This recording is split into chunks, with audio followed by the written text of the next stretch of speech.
पहाड़ी राज्य उत्तराखंड में एक चरण में कल मतदान हुआ। इस बार भी हर कोई यह सवाल कर रहा है कि क्या राज्य को स्थिर सरकार मिलेगी जो अपना कार्यकाल पूरा करेगी। नवंबर 2000 में उत्तराखंड बनने के बाद से राज्य ने 10 मुख्यमंत्रियों को देखा है और उनमें से केवल 2 कांग्रेस के नारायण दत्त तिवारी और भारतीय जनता पार्टी के त्रिवेंद्र सिंह रावत हैं, जिनको 3 साल से अधिक समय पूरा करने का सौभाग्य प्राप्त हुआ। वास्तव में नारायण दत्त तिवारी एकमात्र ऐसे मुख्यमंत्री थे जिन्होंने अपना कार्यकाल पूरा किया था। देखा जाए तो केवल कांग्रेस और भाजपा की बारी बारी से सत्ता रही है। दिलचस्प बात यह है कि दोनों पार्टियों के मामले में 70 सदस्यीय इस विधानसभा के विधायकों ने ऐसी बेचैनी दिखाई है जिससे मुख्यमंत्री के लिए स्थिरता पाना मुश्किल रहा। हर मतदाता के मन में सबसे महत्वपूर्ण सवाल ये है कि क्या इस बार का फैसला निर्णायक होगा या पहले की तरह खंडित होगा, जिससे अस्थिर सरकारें बनेंगी। 2017 के चुनाव में भाजपा को 57 सीटें मिली थी, जो एक निर्णायक जीत थी। मुख्यमंत्री के रूप में त्रिवेंद्र रावत के नामांकन का आमतौर पर स्वागत किया गया था। हालांकि उन्होंने 4 साल पूरा करने से पहले ही पद छोड़ दिया। कई मामलों को लेकर उनके खिलाफ विधायकों की नाराजगी बढ़ गई और भाजपा नेतृत्व को भी लगा कि उनके सीएम बने रहने से दल बदल हो सकता है और बहुमत का नुकसान हो सकता है। उनके उत्तराधिकारी तीरथ सिंह रावत स्टॉप गैप व्यवस्था साबित हुए और उन्होंने 4 महीने से भी कम समय में इस्तीफा दे दिया। वर्तमान मुख्यमंत्री पुष्कर सिंह धामी ने आश्चर्यजनक रूप से 4 जुलाई 2021 को पदभार ग्रहण किया। ऐसे में कहा जा सकता है कि नेतृत्व में बार बार और अनुचित परिवर्तन राज्य के राजनीतिक इतिहास में दुखती रग रहा है। अलग पहचान। राज्य में गढ़वाल और कुमाऊं के 2 मंडल हैं और दोनों क्षेत्रों के निवासियों को अपनी विशिष्ट पहचान पर गर्व है। यहाँ तक कि दोनों क्षेत्रों के निवासियों के बीच लगभग किसी भी बात पर असहमति आम है।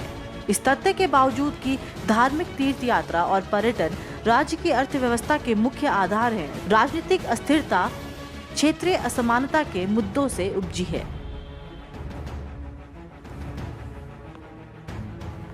दिसंबर में हरिद्वार में आयोजित एक धर्म संसद में कथित रूप से कुछ भड़काऊ भाषण दिए गए। यह उम्मीद की जा रही थी कि इस चुनाव में ये प्रमुख मुद्दा बनेगा।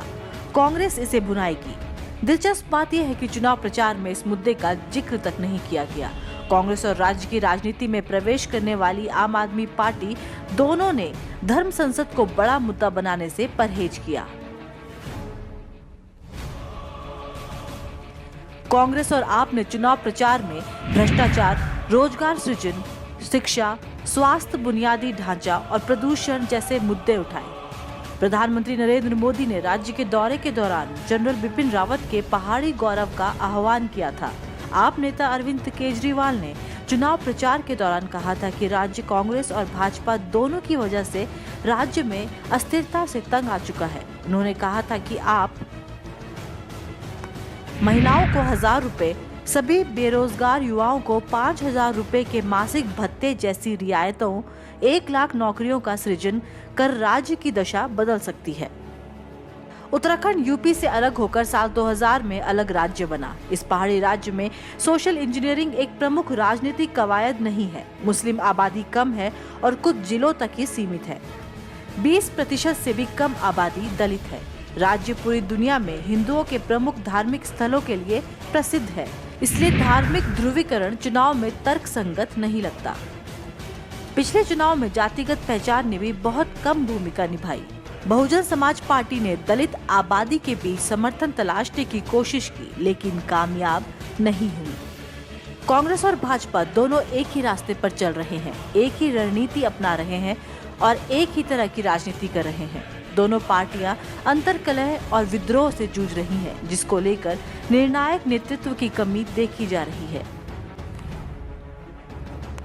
जहां तक सीएम धामी की बात है, तो उनके युवा दृष्टिकोण और विधायकों के बीच असंतोष को संभालने की क्षमता का भाजपा में स्वागत किया गया है। उम्मीद है कि जीत की स्थिति में उन्हें फिर से मुख्यमंत्री बनाया जा सकता है, जबकि कांग्रेस के दिग्गज नेता हरीश रावत पार्टी के मुख्यमंत्री का चेहरा बनना चाहते थे, लेकिन ऐसा हो न सका। रावत ऐसे उम्मीदवार हैं जिनको गढ़वाल और कुमाऊं दोनों क्षेत्रों के नेताओं की सीएम पद के लिए स्वीकृति मानी जा रही है। ब्यूरो रिपोर्ट, देवभूमि इनसाइडर।